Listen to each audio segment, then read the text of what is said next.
Hey guys, and welcome to a brand new video here on FPL Now. Today we're going to be going over my team selection for game week 11 and any transfers that I'm thinking of making as well. So if you're excited for the video, make sure to drop a like down below, leave a comment what players are you thinking of bringing in for game week 11, subscribe if you're brand new, and let's get into the video.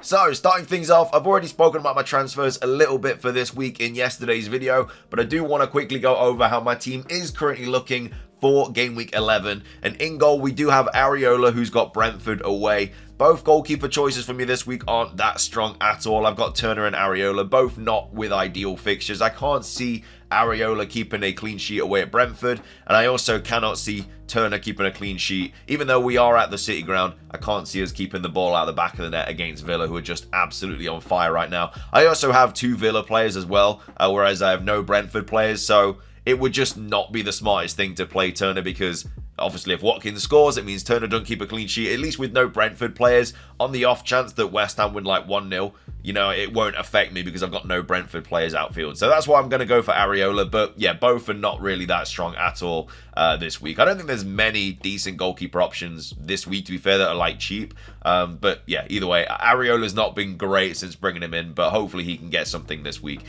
So yeah, that's my goalkeeper. At the back, we do have Matty Cash, who's got Forest away. We've got Simi Cass, who's got Luton away. And we've also got Anderson, who's got Burnley away. So the back line, even though they are all away games, looks pretty promising. And I do believe that Anderson got a price rise a couple of days ago. Simi Cass got one last night. So I'm making a little bit of money on these guys as well, which is always nice when I do offload them. But yeah, Simi Cass I think is just going to be a great option until Robertson returns. You know, the fixtures are really good for Liverpool as well. He's got Luton this week, Brentford at home next week.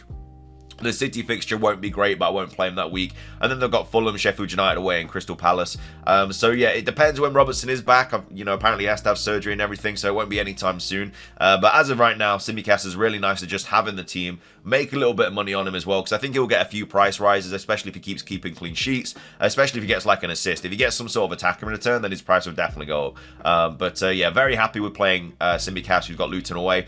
Anderson, this is going to be the first time I'm playing him since I brought him in on my Game Week 8 wildcard. The fixtures weren't great for Palace up until now, which is why I haven't played him. So this is the first time I'm playing him, so hopefully he can do something. I mean, he is 5 mil now, and so if, you know, anything does go wrong with him, I can always downgrade him to somebody else. And, you know, in the future, I could downgrade him to Gabriel. I know that he did have the benching. I can't see that happening that often though, so I don't mind getting rid of Anderson for someone like that. Just having a 5 mil defender is really nice, because you can just downgrade to a ton of really good 4.5 mil defenders, and there's some really good ones as well. There's like Wolves defenders like aren't too bad at the moment. There's also a couple of the, like, you know, West Ham player like Soufal and stuff. I think he's like 4.5, 4.6, something like that. So there's some nice options to like transfer into if need be, if I do need a little bit of extra money. But yeah, Anderson I'd preferably like to keep for the next 3, maybe even the next 5, really. West Ham away is, you know, it's not the greatest fixture, but it would be alright. So yeah, probably until game week 15, I couldn't see myself getting rid of Anderson. And he just keeps going up in price as well, so I'm very happy that I went with him. Obviously, Gay is still a really nice option too. It's just Anderson, I think his numbers are a bit better. And then Cash as well, going back to the City ground. I don't know what kind of reception he'll have. Hopefully it'll be alright. I don't think it'll be too bad. But yeah, I'd like to think we score against Villa at least, but yeah, I honestly don't know. We're not playing too well at all at the moment. Liverpool absolutely sent us to the shop, so we'll have to see what Villa do to us. But yeah, not looking forward to this game at all. But so from an FPL standpoint, the team's looking alright. It's not too bad in the back line anyway.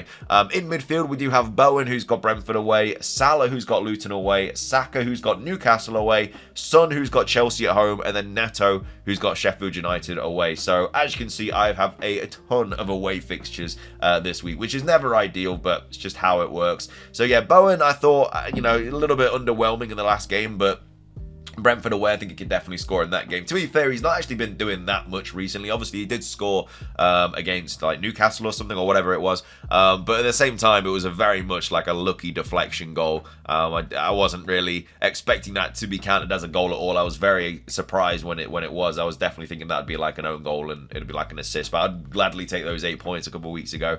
But yeah, he's been a little bit underwhelming since then. He is an easy downgrade to somebody else like Matoma or someone if I really need to. But with the fixtures coming up for West Ham, like Forest, Burnley, Palace, like there's no real reason to get rid of him.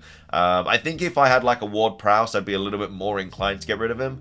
and obviously go for like a Matoma or something like that. But I think I'll keep Bowen for a while. He's not necessarily a differential. I don't think he's 20.8% owned, so not an absolute differential. But you know, if he goes big, it will really affect the score of my rank. So yeah, hopefully Bowen can do something this week. Luton away for Salah again. I'm not going to captain Salah this week. I'm going to go with Haaland. I've got the captaincy choice wrong with the last 3 weeks. I went Salah last week when Haaland went big, and then I went Haaland the 2 weeks before that when Salah went big. So hopefully this week Haaland does go big. He does have Bournemouth at home, but I still think Salah can do numbers against Luton, and he's going to be a differential captain this week as well because everybody's going to be going Haaland. So if you are trying to like chase rank, it's very early on in the season to be chasing rank, but if you do want to, then yeah, Luton away is obviously a really good fixture for Salah. If it was Luton at home, it'd be a little bit more difficult to decide between them both, but yeah, I can see them both scoring a couple in this game for sure. But yeah, I think Haaland, because it is the home fixture and City are just dominating at the moment, I think I'm going to put the armband with Haaland.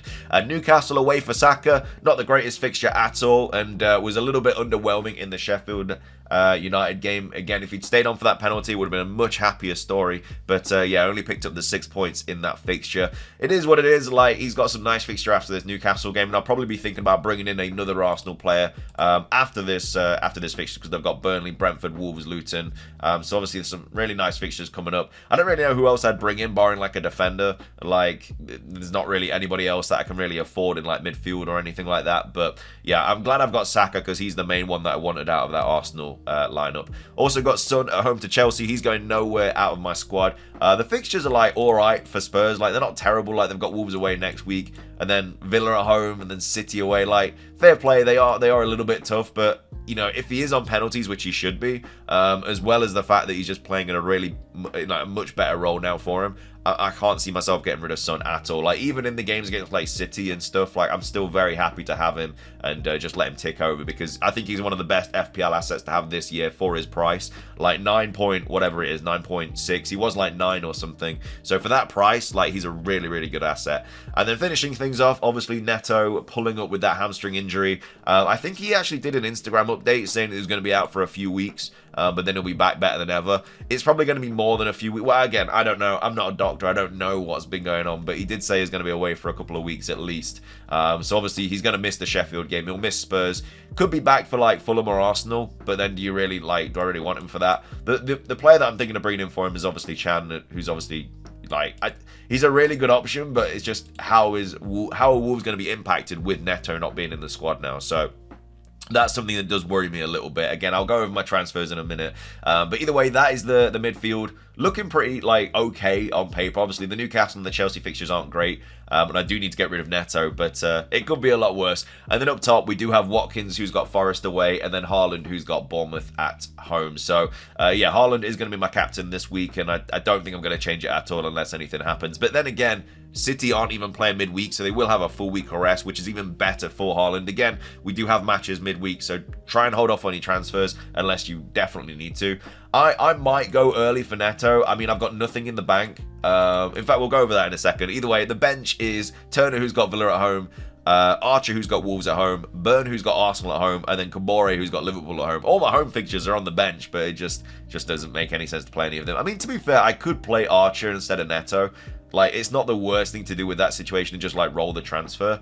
But at the same time, like, I'd rather get rid of Neto now because he's just going to drop in price and stuff, and Chan's just going to go up in price. And as well as that, Chan's going to have Sheffield United away, which is obviously a really nice fixture. But that is something I could do. Like, if I do get an injury elsewhere and I have to get rid of somebody else, that is an option that I definitely could do. I could just play Archer. Wolves at home is not a terrible fixture at all. I mean, Sheffield United aren't great at the moment, and he did get benched in the last game, which wasn't ideal, which is another thing that's kind of putting me off. But either way, we'll see what happens there. Moving on to my transfers, though, for Game Week 11. As you can see, I've got nothing in the bank, and I've got one free transfer. So probably the smartest thing to do this week is just get rid of Neto and bring in Chan. I mean, it is going to give me actual point. It's actually going to give me 0.2 as well, which is always nice, make a little bit of money in the bank.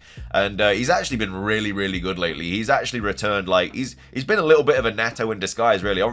Everyone's been talking about Neto and how he keeps returning, but so is Chan. Like, he scored against Newcastle, assist against Bournemouth, got a return against Villa, got a return against City, Obviously, the Luton fixture, the one fixture you'd expect him to get a return, and he didn't, which is a bit mad. But then got a return against Liverpool, Palace, nothing against Everton, return against Brighton, and then nothing against United. So he's only blanked 3 fixtures this season, which is not bad at all to say we've played 10 game weeks. And for 5.5, I think it's going to be a nice option to have.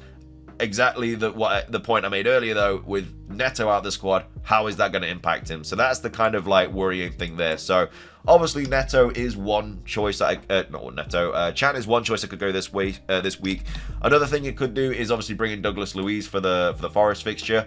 I don't think I'm going to do this. I don't really want to triple up on Villa, even though they do have some nice fixtures coming up. But like obviously when they're playing like Spurs and stuff, it's not gonna be nice to have 3 Villa players. So I don't really like loading up on 3 of the same team unless it's someone like City or Liverpool or something like that. But with Villa, with the fixtures like changing, like once we hit City, then they've got Arsenal and stuff like that. So it's not like ideal to have these players. So I don't think I'll triple up on them.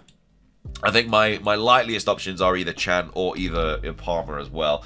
The only bad thing about Palmer is his fixtures are absolutely vile over the next 5. He's got Spurs, City, Newcastle, Brighton, United. Like, fair play, I'll be bringing him in for game week 16 because he's a really good enabler.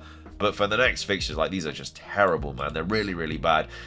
So I don't know if I'll be bringing him in. I mean, it does save me a transfer down the line because it is a player that I think I'm going to bring in. But at the same time, like, I can either bring in Chan this week whilst Palmer's fixtures are terrible, and then just bring in Palmer in game week 16. Because when does I don't even know when Chan's fixtures get bad. So Palmer's get good around game week 16.